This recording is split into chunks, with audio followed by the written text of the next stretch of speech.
दोस्तों बात करने वाले हैं भारत डायनेमिक स्टॉक के बारे में। देखो स्टॉक के बारे में दो चीज यहाँ पे बताऊंगा। एक तो स्टॉक के रिटर्न के बारे में कि भाई कितने कितने टाइम पीरियड की होल्डिंग करने पे आखिर आपको स्टॉक से कितना रिटर्न देखने को मिलेगा।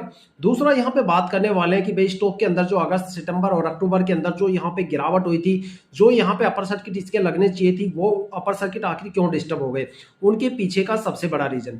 सबसे पहले अगर रिटर्न के बारे में बात करें तो भाई स्टॉक के रिटर्न ना काफी जबरदस्त है, इसके फंडामेंटल भी जबरदस्त है। लेकिन मैं आपको बता दूं भाई ये स्टॉक आप जितने लंबे टाइम पीरियड के लिए होल्ड करोगे उतना ही ज्यादा प्रॉफिट ये आपको देगा।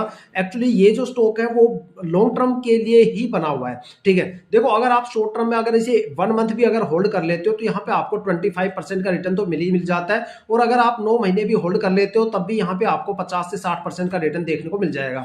लेकिन अगर आप इसे लॉन्ग टर्म के लिए होल्ड करोगे तब यहाँ पे रिटर्न कुछ और ही देखने को मिलेगी। अगर इसके पिछले 5 साल के अगर रिटर्न की बात करूं ना तो पिछले 5 साल में इसने इन्वेस्टर्स का पैसा 7.5 गुना से ज्यादा कर दिया। 767% का रिटर्न स्टॉक ने पिछले 5 साल में दिया है। अगर 4 साल के रिटर्न की बात करें तो इन्वेस्टर्स का पैसा 6.5 गुना कर दिया, 645% का रिटर्न स्टॉक ने दिया है।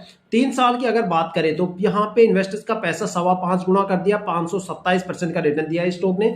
2 साल की अगर रिटर्न की बात करें तो सीधा पैसा 1.5 गुना हो गया, मतलब 168% का रिटर्न स्टॉक ने दिया है। आप अपनी ब्रोकरेज एप्लीकेशन पे भी चेक कर सकते हो या कोई भी फाइनेंशियल वेबसाइट जैसे मनी कंट्रोल वगैरह, उस पे भी आप इसके पिछले 5 सालों के रिटर्न वगैरह आप चेक कर सकते हो। तो देखो मार्केट में पिछले 5-7 महीनों से जो काफी गिरावट का माहौल बना रहा है, उस माहौल के को देखते हुए लगता नहीं भाई स्टॉक में किसी भी बंदे ने एक भी पैसा डबोया होगा। ठीक है, क्योंकि यहाँ पे आपको चाहे शॉर्ट टर्म हो या लॉन्ग टर्म में हो आपको रिटर्न जरूर देखने को मिलेगा। लॉन्ग टर्म में ये स्टॉक जबरदस्त रिटर्न देता है, हालांकि शॉर्ट टर्म में भी रिटर्न देता है लेकिन उतना रिटर्न ये देता नहीं। लेकिन लॉस भी यहाँ पे आपको बिल्कुल देखने को नहीं मिलेगा और आने वाले टाइम में भी ये स्टॉक मल्टीबैगर स्टॉक बनने वाला है। ठीक है, तो स्टॉक काफी जबरदस्त है, फंडामेंटल काफी जबरदस्त है। अब बात करने वाले स्टॉक में जो यहाँ पे अपर सर्किट डिस्टर्ब हुए थे उसके पीछे का सबसे बड़ा रीजन। देखो मैंने आपको लगातार काफी ज्यादा वीडियो में बोला है कि भाई लीप ईयर आ रहा है, लीप ईयर में थोड़ा सा संभल के रहना, क्योंकि लीप ईयर में सबसे ज्यादा मार्केट में गिरावट और क्रैश आपको देखने को मिलते हैं। क्योंकि लीप ईयर काफी ज्यादा खास होता है इंडियन स्टॉक मार्केट के लिए, क्योंकि Indian stock market leap year में अपनी लिक्विडिटी को हैंडल करता है, महंगाई दर को हैंडल करता है। ठीक है, और सारे स्टॉक एक प्राइस रेंज में फंस जाते हैं। जिन स्टॉक के अंदर लिक्विडिटी सबसे ज्यादा होती है वो गिरावट के सबसे ज्यादा शिकार होते हैं। जिन स्टॉक के अंदर लिक्विडिटी ना के बराबर या कम होती है, हालांकि वहां पे गिरावट तो नहीं होती लेकिन कोई खास पॉजिटिव मोमेंटम भी हमें देखने को नहीं मिलता।